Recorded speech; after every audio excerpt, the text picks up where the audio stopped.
Assalamualaikum, வணக்கம், ஐபவான், welcome to CDC talk show. This is me Rino Sanisha. நான் சைடில் உங்களுக்கு ஒரு புகைப்படம் காமிக்கிறேன். இவர் உங்கள் எல்லாருக்கும் தெரியும். கடந்த கால பகுதியில் ஒரு ராஜ்யாங்க அமைச்சராக செயற்பட்டவர் தான் சாந்த பண்டார. சாந்த பண்டார அவர்களுடைய மகனை நேற்று அரெஸ்ட் பண்ணிட்டாங்க அப்படின்னு சொல்லியிருந்தாங்க. இவரை தான் அரெஸ்ட் பண்ணக்கூடாதுன்னு சொல்லிட்டு பிரச்சனை தெரிஞ்சு சட்டத்தரணியோட போய் ஆஜராகும் பொழுது இவரை அரெஸ்ட் பண்ணிட்டாங்க. எதுக்காக அரெஸ்ட் பண்ணாங்க அப்படின்னா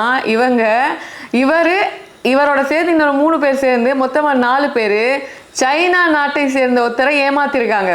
அதாவது சைனா நாட்டுக்காரர்கிட்ட இருந்து 2 கோடி ரூபா ஆட்டையை போட்டு தப்பிச்சு போயிருக்காங்க. இது எப்படி வெளியே வந்தது அப்படின்னா, ஒரு சீன நாட்டவர் கொல்பிட்டியில் வரவழைக்கப்பட்டு நாங்கள் எனக்கு டொலரா இந்த கரன்சியை மாற்றி கொடுங்கன்னு சொல்லி ஏதோ கேட்டிருக்காரு போல. இவர் தான் சொல்லியிருக்காரு, நான் உங்களுக்கு மாற்றி கொடுக்குறேன் அப்படின்னு சொல்லிட்டு. ஸோ இவரை வர வச்சிருக்காங்க. வரவழைச்ச உடனே இவர் என்ன பண்ணியிருக்காருன்னா, இன்னொரு 3 பேரோட சேர்ந்து போலீஸ் மாதிரி வேஷம் போட்டு, இவர் போகல, அந்த 3 பேர் சேர்ந்து போலீஸ் மாதிரி வேஷம் போட்டு இவர்கிட்ட போய் அந்த சீன நாட்டவர்கிட்ட போய் விசாரிக்கிற மாதிரி விசாரித்து கடைசியில் காசை மாற்றி கொடுக்காம அவர்கிட்ட இருந்த ஸ்ரீலங்கன் மணி 2 கோடி காசை எடுத்து ஆட்டையை போட்டு போய் இவங்கெல்லாம் பிரித்து எடுத்திருக்காங்க. அப்படிங்கிறதான் கதை. இவர் எப்படி அதில் மாட்டுப்பட்டார் அப்படின்னா, சாந்த பண்டார் அவர்களுடைய மகன் எப்படி மாட்டுப்பட்டாருன்னா, ஏற்கனவே அந்த 3 பேரை போலீஸார் என்ன பண்ணியிருக்காங்க, பிடிச்சி விசாரிச்சிருக்காங்க. விசாரித்த உடனே அவங்க 3 பேர் சொன்ன விஷயம், இவர் தான் அதுக்கு ஸ்கெட்சு போட்டு கொடுத்தாரு அப்படின்னு சொல்லிட்டு முன்னாள் ராஜாங்க அமைச்சர் சாந்த பண்டாரோட மகனை கை காட்டி இருக்காங்க. கடைசியில் பார்த்தா இவரையும் அரெஸ்ட் பண்ணி இப்போ தடுத்து வச்சு விசாரிக்கிறாங்க. சீனா நாட்டுக்காரனை கூட விட்டு வைக்கலையாப்பா நீங்கள். அந்த மனுஷனை போய் நீங்கள் ஏமாத்திருக்கீங்களே. நம்ம நாட்டுக்குள்ளே தான் கொஞ்சம் கொஞ்சமாக அமைச்சர்களாக இருக்கிற டைமில் நீங்கள் ஊழல் பண்ணீங்கன்னு பார்த்தாக்கா, வெளிநாட்டவர்கிட்ட போய் உங்கள் கைவரிசையை காமிச்சிருக்கீங்க. அப்படிங்கிறது தான் இங்கே உள்ள மிகப்பெரிய விஷயமாக இருக்குது. சரி, அடுத்த விஷயத்தை நம்ம இன்னைக்கு பார்க்கும் பொழுது, செம்மணி சித்துப்பாத்தி இந்து மயானத்தில் இருக்கக்கூடிய மனித புதைகுழியை அகழ்வாராய்ச்சி பணிகள் மூலமாக டெய்லி தோண்டி அதை அகழ்ந்து எடுத்துகிட்டே இருக்காங்கன்னு சொல்கிறாங்க. 3ஆம் கட்டத்தினுடைய 40வது நாள் இன்னைக்கு அகழ்வு பணிகள் நடந்துட்டு இருந்தது.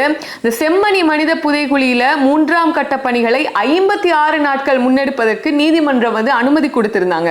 அந்த வகையில் பார்த்தீங்கன்னா இன்னைக்கு 40வது நாள் போயிட்டு இருக்கு. இன்னைக்கு 4 எண்புக்கூடுகள் அடையாளம் காணப்பட்டிருக்கு. இதுவரை 1வது 2வது 3வது கட்டம் என 94 நாட்கள் இந்த செம்மணி ஏரியாவில் அகழ்வாராய்ச்சி பணிகளை நடத்திட்டு இருக்காங்க. இதுவரைக்கும் 471 எண்புக்கூடுகள் அடையாளம் காணப்பட்டிருக்கு. 455 எண்புக்கூடுகளை அகழ்ந்து எடுத்திருக்காங்கன்னு சொல்றாங்க. இதே மாதிரி கடந்த ஞாயிற்றுக்கிழமை கூட ஒரு வித்தியாசமான முறையில் ஒரு எண்பு கூட அகழ்ந்து எடுத்தாங்க. அப்படியே உட்கார்ந்துட்டு இருந்துட்டு இப்படி மேலே இப்படி பார்த்துட்டு இருந்த மாதிரி அது ஒரு 1000 அர்த்தத்தை சொல்லக்கூடிய அளவு இருந்தது. என்ன மாதிரியான ஒரு கொடுமையை அவங்க அனுபவிச்சு இறந்து போனாங்க, என்ன மாதிரியான ஒரு சுச்சுவேஷனில் அவங்கள புதைச்சிருப்பாங்க, எவ்வளோ வலியோட அவங்களுடைய உயிர் போயிருக்கும் அப்படிங்கிறது அந்த எண்பு கூட அகழ்ந்து எடுத்த பிரச்சனை. இலங்கையினுடைய மனித புதைகுழிகளில் மிகவும் பெரிய மனித புதைகுழியாக இப்போ அடையாளம் காணப்பட்டு அகழ்வாராய்ச்சி பணிகளை டெய்லி தோண்டி தோண்டி எடுத்துட்டு இருக்காங்க, ஒவ்வொரு எண்புக்கூடுகளையும். அப்படின்னும் பொழுது இது ஒரு தமிழ் மக்களுக்கு, அந்த ஏரியாவை சேர்ந்த மக்கள், அங்கு வாழ்ந்துட்டு இருந்த மக்களுக்கு ஒரு மிகப்பெரிய ஒரு இடியாக இருக்கும். டெய்லி ஒவ்வொரு நாளும் இத்தனை எண்புக்கூடு அத்தனை எண்புக்கூடு அப்படின்னும் பொழுது எவ்வளவு கவலையாக இருக்கும். அவங்களுடைய உறவினர்களை தொலைச்சவங்களுக்கு தானே அந்த வழி தெரியும். அதனால இன்னைக்கு என்ன பண்ணாங்கன்னா, இன்னைக்கு ஐரோப்பிய ஒன்றியத்தினுடைய 8 பிரதிநிதிகள் என்ன பண்றாங்கன்னா, இதை பார்வையிடுவதற்காக அங்க வந்தாங்க. வரும் நேரத்தில் இலங்கையில் இருக்கக்கூடிய வலிந்து காணாமலாக்கப்பட்ட, அதாவது வடக்கு கிழக்கு பகுதியை சேர்ந்த வலிந்து காணாமலாக்கப்பட்டவர்களினுடைய உறவினர்கள், பல்கலைக்கழக மாணவர்கள், சிவில் சமூகத்தவர்கள், பொதுமக்கள் அப்படின்னு சொல்லிட்டு ஒரு சில அரசியல்வாதிகள் இவங்கெல்லாம் சேர்ந்து என்ன பண்றாங்கன்னா, ஒரு கவன ஈர்ப்பு போராட்டத்தை நடத்துறாங்க. எங்களுக்கு இந்த உள்நாட்டில் நடத்துற போராட்டத்தில் எங்களுக்கு நம்பிக்கை கிடையாது, சர்வதேச விசாரணை எங்களுக்கு வேணும் அப்படின்னு சொல்லிட்டு ரொம்பவே நிறைய பதாகைகள் எல்லாம் ஏந்தி அவங்க வரும்பொழுது இவங்க ஒரு கவன ஈர்ப்பு போராட்டத்தை பண்ணியிருந்தாங்க. இதில் அந்த 8 தூதுவர்கள், பிரான்ஸ் நாட்டு தூதுவர், இத்தாலி அப்படின்னு சொல்லிட்டு ஒவ்வொரு ஐரோப்பிய ஒன்றியத்துக்குள்ளே இருக்கக்கூடிய அந்த நாட்டுக்குள்ளே இருக்கக்கூடிய எல்லா நாடுகளில் இருக்கக்கூடிய தூதுவர்கள் வந்திருக்காங்க. வடக்கு மாகாண ஆளுநரை மீட் பண்ணியிருக்காங்கன்னு சொல்லப்படுது. இதில் அவங்க எல்லாம் ஒருத்தர் பேசியிருந்தாங்கன்னா, அவங்களும் எங்களோட பேசினாங்க. ஆனால் ஏதோ அவங்களால இதெல்லாம் பண்ண முடியுன்ற மாதிரி அவங்க பேசலை, ஏதோ ஆறுதலுக்கு வந்துட்டு போன மாதிரி இருந்துச்சுன்னு சொல்லியிருக்காங்க. இது ஒரு என்ன சொல்றது, ஒரு ஒரு ஆறாத வடு அப்படின்னு தான் சொல்லலாம். இப்போ கொஞ்ச நாட்களுக்கு முன்பாக ஒரு எண்பு கூடுக்கு பக்கத்துல சிறு பிள்ளைகளுடைய விளையாட்டு பொருட்கள் பொம்மை மாதிரி ஒரு ஐட்டம் வந்து கண்டுபிடிச்சிருந்தாங்க. அதெல்லாம் வந்து இன்னும் வந்து உருக்குலைந்து போகாம இத்தனை வருஷங்களாக 30 வருஷங்களுக்கு மேல மண்ணுக்குள்ளே இருக்கு அப்படின்னும் பொழுது ஆச்சரியத்தை வந்து கொடுக்குது. சின்ன பிள்ளையில இருந்து பெரியவங்கள்ல இருந்து முதியோர்கள்ல இருந்து வயசான இளம் பருவத்தினர்ல இருந்து எத்தனையோ உயிர்கள் காவு கொள்ளப்பட்டிருக்கு. 455க்கும் மேற்பட்ட எண்புக்கூடுகள் ஒரு குழிக்குள்ள இருக்குன்னா என்ன மாதிரியான ஒரு நிலைமையில அவங்களுடைய உயிர் போயிருக்குன்னு நினைச்சு கூட பார்க்க முடியாத ஒரு சந்தர்ப்பத்துல நம்ம இருக்கோம். அப்படி இருக்கு நமக்கு. ஸோ அவங்களுக்கு அந்த வழிகள் தெரியும். அந்த விடயங்கள் வந்து இன்னைக்கு அதிகமாக பேசப்பட்டு வந்துட்டு இருக்கு. அதே நேரத்தில் இன்னைக்கு காலையில நீங்க பாத்தீங்கன்னா காலையில 7:30 வாக்குல ஒரு ஆட்டோவில் 5 பேர் போயிருக்காங்க. மஸ்கெலியாவில் நல்ல தண்ணியிலேருந்து மஸ்கெலியா நோக்கி போன ஒரு ஆட்டோ 3 வீல் வந்து மோகினி அப்படிங்கிற ஒரு நீர்வீழ்ச்சி இருக்கும் அந்த பகுதியில். அந்த நீர்வீழ்ச்சி பகுதியில் அந்த முச்சக்கர வண்டி கீழே விழுந்து 2 பேர் பலியாக இருக்காங்க. 3 மாணவர்கள் வந்து காயமடைஞ்சிருக்காங்கன்னு சொல்லப்படுது. ரொம்ப ரொம்ப வேதனைக்குரிய ஒரு விஷயமாக இருக்கு. அந்த ஆட்டோ விழுந்ததை நீங்க வந்து புகைப்படங்கள் மூலமாக நீங்க பார்த்திருந்தீங்கன்னா என்னப்பா இப்படியாக இருக்கு, ஏதோ 2 பேரோட போனது போதும், மற்ற 3 பேருக்கு காயம் அடைஞ்சிருக்காங்க. அதுவும் மாணவர்கள் தான் காயம் அடைஞ்சிருக்காங்க. ஹாஸ்பிட்டல்ல வந்து அட்மிட் பண்ணப்பட்டிருக்காங்கன்னு சொல்லப்படுது. அதனால பார்க்கவே வந்து பயமாக இருக்கு அப்படிங்கிறது மிக முக்கியமான ஒரு விஷயம். தயவு செஞ்சு வண்டி ஓட்டும் போது கவனமா ஓட்டுங்கப்பா. இப்ப இன்னைக்கு ஒரு மிக பிரபலமான ஊடகம் ஒருத்தர்கிட்ட ஒரு வாக்குமூலத்தை எடுத்திருக்காங்க. அதாவது நேத்து வந்து சிலாபம் பண்டாரவத்த பகுதியில வந்து ஒரு லாரி டிரைவர் ஒருத்தருக்கு மேல சைக்கிள் ஓட்டுனவருக்கு மேல போயிட்டு வண்டியை விட்டுருக்காரு போல. அவருக்கு காயம் ஏற்பட்டிருக்கு. இவருக்கு ஏதோ ஒன்றும் ஆகலை. அதுக்கப்புறம் வந்து இவர் என்ன சொல்லியிருக்காரு அப்படின்னா, அவர் வந்து சாரதி அனுமதி பத்திரம் எடுப்பதற்காக எக்ஸாம் எடுத்த போன இடத்துல ஃபெயில் ஆயிட்டாராமா. அதுக்கப்புறம் 35,000 ரூபா வந்து லஞ்சம் கொடுத்து டிரைவிங் லைசன்ஸை எடுத்தாராமா. ஃபர்ஸ்ட் வந்து 10,000 ரூபா கொடுத்தாராமா. அதுக்கப்புறம் 25,000 கொடுத்தாராமா. லைசன்ஸ் எடுத்தாராம். மோட்டார் திணைக்கள உத்தியோகத்திற்கு வந்து கொடுத்து வந்து லைசன்ஸ் எடுத்திருக்காரு. கடைசியில் கொண்டு போய் விட்டான். அந்த பையனை வந்து ஊடகத்துக்கிட்ட சொல்லியிருக்காரு, ஆமா நான் வந்து கொடுத்துதான் எடுத்தேன் அப்படின்னு சொல்லிட்டு. ஸோ இப்படி லைசன்ஸ் எடுக்கிறவங்க இப்படித்தான் நிறைய பேர் லைசன்ஸ் எடுத்து கடைசியில் எங்கேயாச்சும் கொண்டு போய் விடுவாங்க. அதனால நீங்க வந்து எங்கேயாச்சும் தூரம் பயணம் போகும் பொழுது தயவு செஞ்சு டிரைவர்ஸ் வந்து கொஞ்சம் பழக்கப்பட்டவரா, நல்லா வண்டி ஓட்டுறவரா அப்படின்னு சொல்லிட்டு பார்த்துட்டு போங்க அப்படிங்கிறத நான் உங்ககிட்ட சொல்லிக்க விரும்புகிறேன். அதே நேரத்தில் இன்னைக்கு பல்வேறு வீடியோக்கள் வந்து வெளியாக இருந்தது. அதிகமாக வைரலாக ஆகியிருந்ததுன்னு சொல்லலாம்.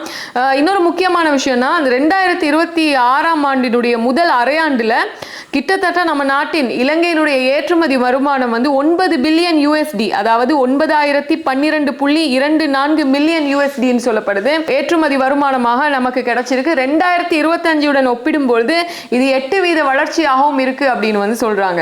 அதே நேரத்தில் இலங்கையினுடைய பாஸ்போர்ட் வந்து ரொம்ப சக்தி வாய்ந்த பாஸ்போர்ட்டாக மாறிட்டு இருக்கு அப்படிங்கிறது மிக முக்கியமான விஷயம்.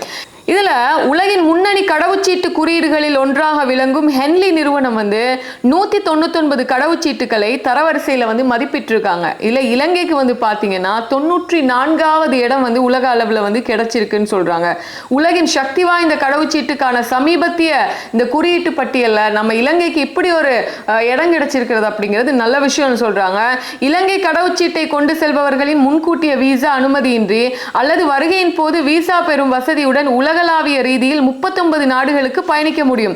கடந்த ஆண்டுடன் ஒப்பிடுகையில் இந்த முன்னேற்றம் இலங்கையின் சர்வதேச நடமாடும் உரிமையின் சீரான மீட்சியை வந்து வெளிப்படுத்தி அமைஞ்சிருக்கிறதாக சொல்லப்படுது. கடந்த 5 ஆண்டுகளுடன் ஒப்பிடுகையில் இலங்கை தற்போது 13 இடங்கள் முன்னேற்றம் வந்து கண்டிருக்கு. அதனால இலங்கை பாஸ்போர்ட் வச்சிருந்தாலும் பரவாயில்லப்பா, ஸ்ரீலங்கன் பாஸ்போர்ட் நம்ம கிட்ட இருக்குன்னு கொஞ்சம் கெத்தா சொல்லிக்க முடியும். இதே நேரத்தில் இன்னைக்கும் நேத்தும் வந்து அதிகமாக சோசியல் மீடியாவில் வைரல் ஆயிட்டு இருந்த ஒரு காணொலி வந்து இப்போ அண்மையில வந்து FIFA வேர்ல்ட் கப் போட்டிகள் வந்து நடந்தது. இதுல வந்து ஸ்பெயின் வந்து உலக கிண்ணத்தை சுவீகரிச்சு இருந்தாங்க. இதுல ஸ்பெயினினுடைய ஒரு வீரர் மார்க் குக்குரெல்லா அப்படின்னு சொல்றாங்க. அவர் வந்து ஒரு ஷாப்பிங் பையில வந்து வேர்ல்ட் கப்பை தூக்கிட்டு வர மாதிரி ஒரு வீடியோ வந்து வந்திருந்தது. நிஜமாவே இது வேர்ல்ட் கப்பை தான் இவர் தூக்கிட்டு வரார் அப்படின்னு கேட்டாக்கா உத்தியோகபூர்வமாக எதுவும் அறிவிக்கப்படலை. ஆனா இப்படி ஒரு விஷயம் இருக்கு அப்படிங்கிறது உங்ககிட்ட சொல்லிட்டு போயிடுறேன். அதாவது இந்த FIFA வேர்ல்ட் கப் இருக்கு இல்லையா, இப்போ அந்த போட்டி முடிஞ்சதுக்கு அப்புறமா கொடுக்கக்கூடிய கப் வந்து ரியல் கப்பு கிடையாது. அது செலிப்ரேஷனில் வந்து அதோட ரெப்ளிகான்னு தான் சொல்லுவாங்க. அந்த ரெப்ளிகாவை வச்சு தான் புகைப்படம் எடுப்பாங்க, எல்லாம் பண்ணுவாங்க. அதில் மிக முக்கியமாக FIFA வேர்ல்ட் கப்பினுடைய உயரம் வந்து 36.8 சென்டிமீட்டர் அப்படின்னு சொல்கிறாங்க. எடை வந்து 6.175 கிலோகிராம். இதில் வந்து 4.93 கிலோகிராம், அதாவது 4.93 கிலோகிராம் தூய தங்கம் வந்து கலக்கப்பட்டிருக்கு. ஒரிஜினல் ட்ரோஃபி வந்து பார்த்தீங்கன்னா பாதுகாப்பு காரணம் கருதி வந்து FIFA அதிகாரிகள் கிட்ட தான் இருக்குது. அது எப்போவுமே FIFAவில் இருக்கக்கூடிய FIFA மியூசியம்ல, சூரிச்சில் இருக்கக்கூடிய மியூசியம்ல தான் அதை வைப்பாங்களாம். அதனால வந்து போட்டோஸ் எடுக்கிறதுக்கு, செலிப்ரேஷன், அந்த சாம்பியன்ஷிப் எல்லாம் கொண்டாடும் பொழுது அந்த ஒரிஜினல் கப்பை வந்து கொடுக்க மாட்டாங்க, ட்ரோஃபியை வந்து கொடுக்க மாட்டாங்க. அவர் வந்து எடுத்துட்டு போனவர் வந்து இந்த லெகோ அப்படின்னு சொல்லக்கூடிய நிறுவனம் இருக்கு இல்லையா, இந்த நிறுவனம் வந்து இந்த பிளாஸ்டிக் பிரிக்ஸ் எல்லாம் வச்சு டாய்ஸ் எல்லாம் செய்யக்கூடிய நிறுவனம். இப்போ இது என்ன பண்ணாங்கன்னா, வேர்ல்ட் கப் நடக்கும்பொழுது ஸ்பெயினில் வந்து லெகோ என்ன பண்ணுச்சுன்னா, இந்த வேர்ல்ட் கப்பை வந்து இந்த ஃபிட் பண்ணுற மாதிரி, அசெம்பிள் பண்ணுற மாதிரி வந்து டாய்ஸ் வந்து செஞ்சுருந்தாங்களாம் அதே கலரில். அதனால வந்து அதைத்தான் அவர் வந்து தூக்கிட்டு போயிருப்பாரு அப்படிங்கிற ஒரு ஊகமும் இருக்குது. அப்படி இல்லைன்னா அந்த ரெப்ளிகா ட்ரோஃபியை வந்து அவர் வந்து ஷாப்பிங் பேக்கில் வந்து கொண்டு போயிருப்பார் அப்படின்னு சொல்லப்படுது. அதனால இவங்களுக்கு கொடுக்கக்கூடியது வந்து பார்த்தீங்கன்னா, அதாவது சாம்பியனுக்கு வந்து கொடுக்கக்கூடியது, அந்த செலிப்ரேஷனுக்கு கொடுக்கக்கூடிய அந்த கப்பு வந்து கோல்ட் பிளேட்டட்ல தான் கொடுப்பாங்க, ஒரிஜினல் கப்பு வந்து கொடுக்க மாட்டாங்க அப்படின்னு வந்து சொல்லப்படுது. இதுதான் வந்து இன்னைக்கு அதிகமாக பேசப்பட்டு வந்துட்டு இருக்கு அப்படின்னு சொல்லலாம். ஸோ இவ்வளவுதான் நான் இன்னைக்கு எடுத்துட்டு வந்த நியூஸ். பகல் நான் ஒரு செய்தி போட்டிருந்தேன், அதனுடைய அதிர்ச்சியிலேருந்து இன்னும் நிறைய பேர் வெளியே வரல, என்னப்பா நடக்குது அப்படின்னு சொல்லிட்டு. சரி, பார்க்கலாம், நாளைக்கு இன்னொரு வீடியோவில் சந்திக்கிறேன். நன்றி.